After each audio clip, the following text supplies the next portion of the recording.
এটি পারস্যের যুবরাজের গল্প, যিনি পারস্য সাম্রাজ্যের একজন রাজা, দস্তানের। প্রাচীন পারস্য সাম্রাজ্য, যা একসময় বালির টিলা এবং সোনালী শহরগুলিতে ঝলমল করত, আজ অন্ধকার এবং বিনাশের ছায়ায় চাপা পড়েছিল। চারপাশে শুধু ধ্বংসাবশেষ আর ভয়ের পরিবেশ। ভয়ঙ্কর তান্ত্রিক মালাক তার কালো শক্তি দিয়ে পুরো রাজ্যকে গ্রাস করেছে। তার ছায়া প্রতিটি গলি, প্রতিটি মোড়ে ঘুরে বেড়াচ্ছে, এবং তার সেনাবাহিনী প্রতিটি সৈন্যের রক্ত ঝরিয়েছে। রাজা মারা গেছেন, এবং একমাত্র আশা, তরুণ রাজকুমার দাস্তান, এই ধ্বংসের বিরুদ্ধে লড়ছেন। তিনি একা, হাতে তলোয়ার নিয়ে, মালাক সৃষ্ট ছায়াদের সাথে যুদ্ধ করছেন। তার চোখে রাগ এবং হৃদয়ে নিজের লোকদের বাঁচানোর আকাঙ্ক্ষা ছিল, কিন্তু প্রতিটি পরাজয়ের সাথে তার আশা দুর্বল হতে থাকছিল। এক রাতে, যখন দাস্তান একটি ভাঙা দুর্গের টিলার উপর বসেছিলেন, তখন তিনি এক বৃদ্ধ ঋষির কণ্ঠ শুনতে পেলেন। ঋষি বললেন, রাজকুমার, এই অন্ধকার দূর করার জন্য কেবল একটি জিনিসই আছে, তা হল সময়ের বালি। ঋষি দাস্তানকে জানালেন যে সময়ের বালি হাজার হাজার বছর আগে একটি প্রাচীন মন্দির, প্রতিধ্বনির মন্দিরে লুকিয়ে রাখা হয়েছিল। এই বালির মধ্যে সময়কে নিয়ন্ত্রণ করার ক্ষমতা ছিল। যার কাছে এই সময়ের বালি আছে, সে সময়কে ধীরে করতে পারে, পিছনে নিয়ে যেতে পারে, বা এমনকি থামিয়েও দিতে পারে। এই সময়ের বালি কেবলমাত্র একজন সত্য হৃদয়বান যোদ্ধার জন্য ছিল, যিনি এটি কেবল ন্যায় এবং শান্তির জন্য ব্যবহার করতে চান। মালাকও এই সময়ের বালির সন্ধানে ছিল, যাতে সে চিরতরে সময়ের অধিপতি হতে পারে এবং কেউ তাকে চ্যালেঞ্জ জানাতে না পারে। দাস্তান তার গন্তব্য খুঁজে পেয়েছিলেন। তিনি জানতেন এই পথ সহজ হবে না। এটি শুধু তলোয়ারের লড়াই ছিল না, এটি বুদ্ধি এবং সাহসেরও পরীক্ষা ছিল। তার আত্মার মধ্যে একটি নতুন আগুন জ্বলে উঠল। তিনি তার ঘোড়া নিলেন এবং নিজের জন্মভূমিকে বাঁচানোর শেষ আশা নিয়ে এই বিপজ্জনক যাত্রা শুরু করলেন। দাস্তানের যাত্রা শুরু হল। তাকে ঘন ছায়া বন পার হতে হয়েছিল, যেখানে প্রতিটি গাছে একটি দুষ্ট আত্মা বাস করত। তারপর তিনি কালো পর্বতের বরফের চূড়া অতিক্রম করলেন, যেখানে ভয়ঙ্কর তুষার ঝড় চলছিল। প্রতিটি মোড়ে মালাকের তৈরি ছায়াময় সৈন্যরা তার পথ আটকাত। দাস্তান তার তলোয়ার দিয়ে তাদের টুকরো টুকরো করে দিলেন। তিনি বুঝতে পারলেন যে এদের পরাজিত করতে শুধু তলোয়ার যথেষ্ট নয়। তিনি তার বুদ্ধিমত্তা ব্যবহার করে তাদের ফাঁদে ফেলতেন এবং তারপর এগিয়ে যেতেন। কয়েক সপ্তাহের কঠিন যাত্রার পর তিনি অবশেষে প্রতিধ্বনির মন্দিরের কাছে পৌঁছালেন। মন্দিরটি একটি বিশাল পাথরের কাঠামো ছিল, যা একটি গভীর উপত্যকার মাঝখানে লুকিয়ে ছিল। মন্দিরের দেওয়ালে রহস্যময় খোদাই ছিল, যা গল্প বলত। মন্দিরের প্রবেশদ্বার বিশাল পাথর দিয়ে তৈরি ছিল, যা শুধুমাত্র একটি ধাঁধার সমাধান করে খোলা যেত। দাস্তান ধাঁধার সমাধান করলেন এবং ভেতরে প্রবেশ করলেন। মন্দিরের অভ্যন্তরে হাজার হাজার বছরের নীরবতা বিরাজ করছিল। ধুলো আর মাকসার জালে ভরা করিডোর দিয়ে তিনি এগিয়ে গেলেন। দেওয়াল থেকে তিনি অদ্ভুত আওয়াজ শুনতে পাচ্ছিলেন, যেন সেগুলো ইতিহাসের প্রতিধ্বনি।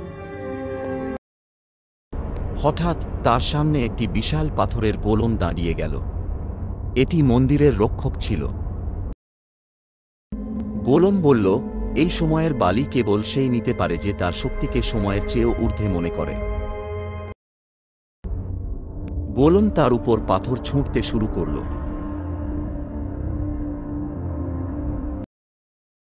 দাস্তান তার ক্ষিপ্রতা এবং যুদ্ধ কৌশল ব্যবহার করে গোলমের আক্রমণ থেকে নিজেকে রক্ষা করলেন। তিনি জানতেন যে এটিকে সরাসরি পরাজিত করা সম্ভব নয়। তিনি গোলমের চাল বুঝতে পেরে তার দুর্বলতা খুঁজে বের করলেন। গোলমের চোখেই তার শক্তির কেন্দ্র ছিল। দাস্তান এক মুহূর্তের জন্য অপেক্ষা করলেন এবং দ্রুত লাফ দিয়ে গোলমের চোখে তার তলোয়ার ঢুকিয়ে দিলেন। গোলন চুরমার হয়ে ভেঙে পড়ল।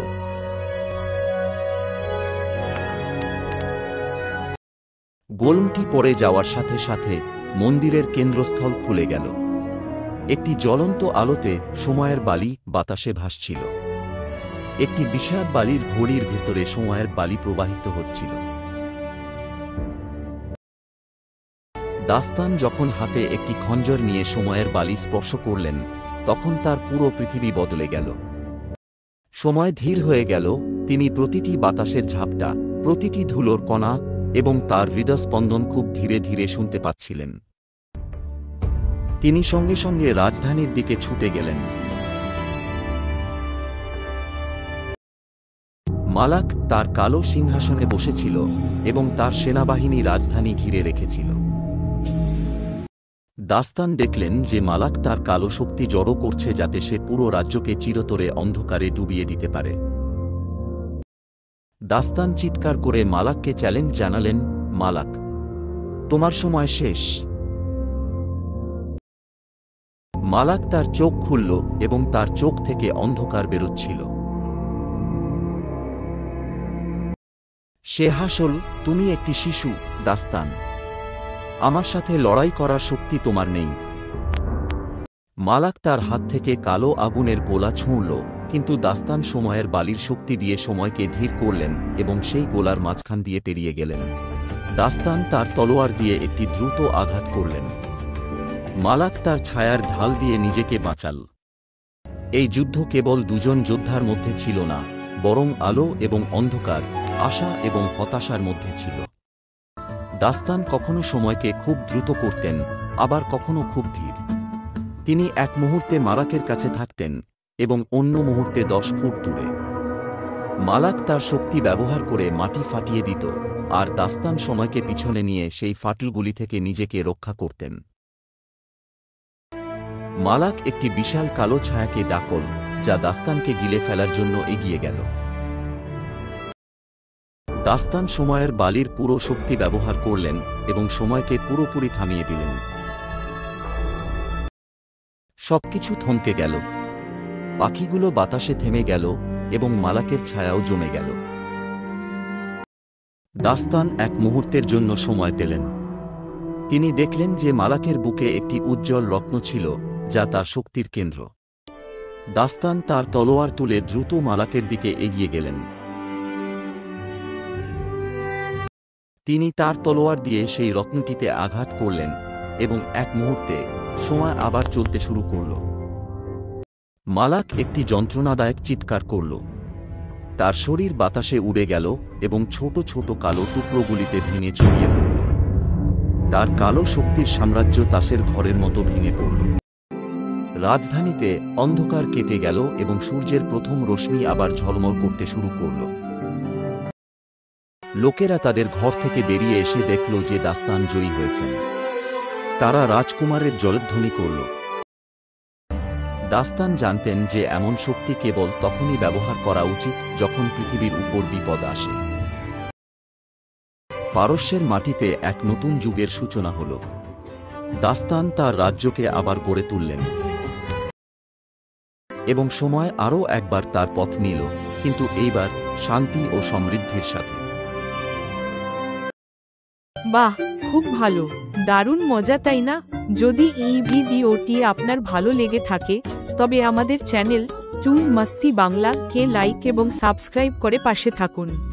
নতুন ভিডিওর নোটিফিকেশন পেতে বেল আইকনটি প্রেস করে অল অপশনটি সিলেক্ট করুন।